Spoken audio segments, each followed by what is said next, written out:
Hello, welcome to Whiskey Advent 2020. We're the Barbers. Hello. It's day 14, and we're moving on to the realm of Irish whiskey today. And Irish whiskey, as one would imagine, is from Ireland. And they spell whiskey with an E, like us Americans, unlike the Scotch and Canadians who spell it without the E.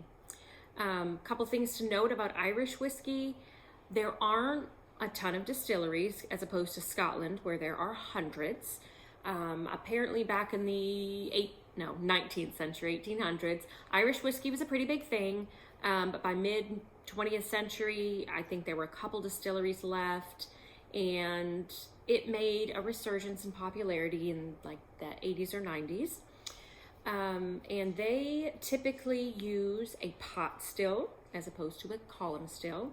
And in Irish whiskey is typically triple distilled.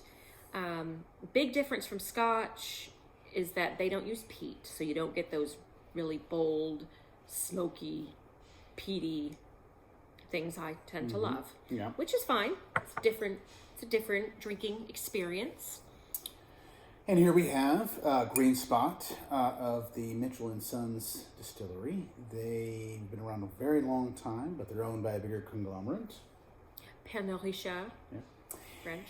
And the reason they call them Green Spot, and they have a blue spot, a yellow spot, and red spot as well. They had different markings in the rick houses and on the roads to show the different ages of the barrels, where they kind of lined up. So red spot is 15 years old, blue spot is 7, and in between that is the yellow spot and the green spot at 12 and 10-ish, respectively. This one is no age statement, the green spot, and they say it's made with 7 to 10 year. Yeah.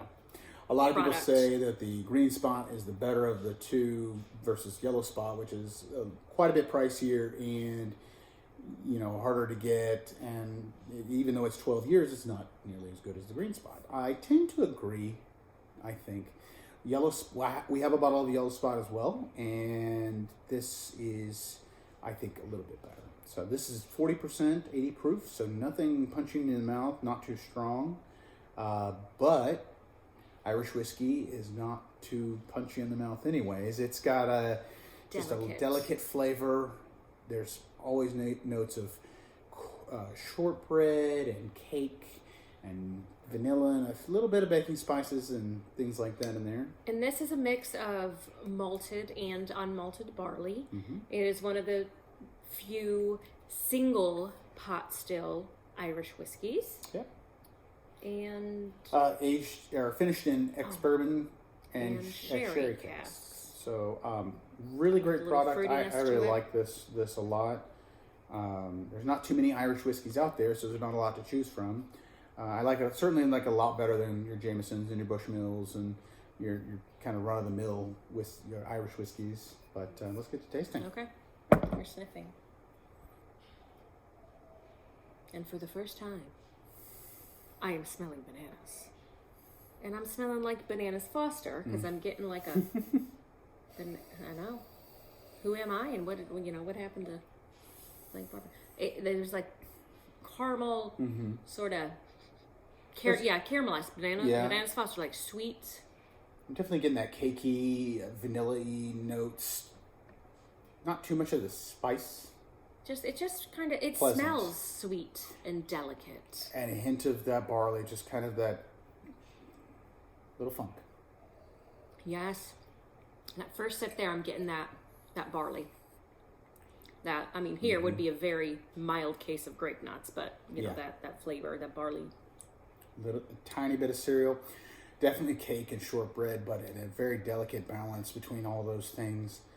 It'd be nice to have some shortbread with this. Really would. It's almost like dessert whiskey, because it's so sweet and delicate, and it would go good with It'd be great dessert. With like some mascarpone cheese and some strawberries. And apparently we're hungry. We need a snack or something.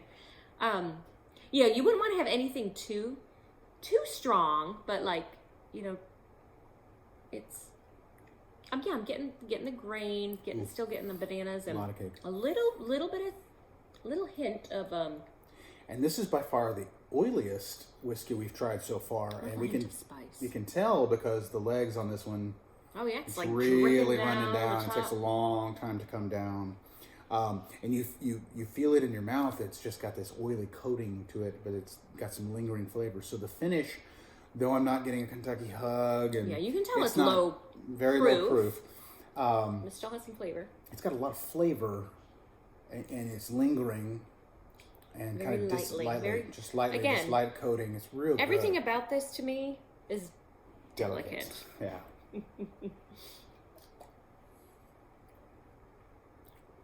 That's really good.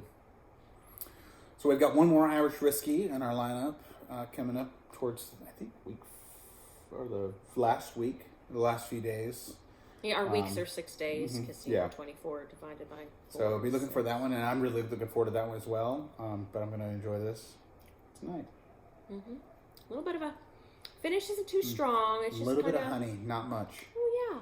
Not much. Well, that kind of goes along with like the caramelization, just that little sweetness and sort of that earthiness, because honey is a very unique, natural. I would say this is very flavor. unique. And I'd say Irish, compared to all the others, are pretty unique in that it just is so delicate, whereas most, like your bourbon, is punching them out, and certain scotches are really smoky and peaty, and this is just kind of... Yeah, and it's okay to enjoy Yeah. a variety, different things. My last little guzzle here. Cheers. Mm.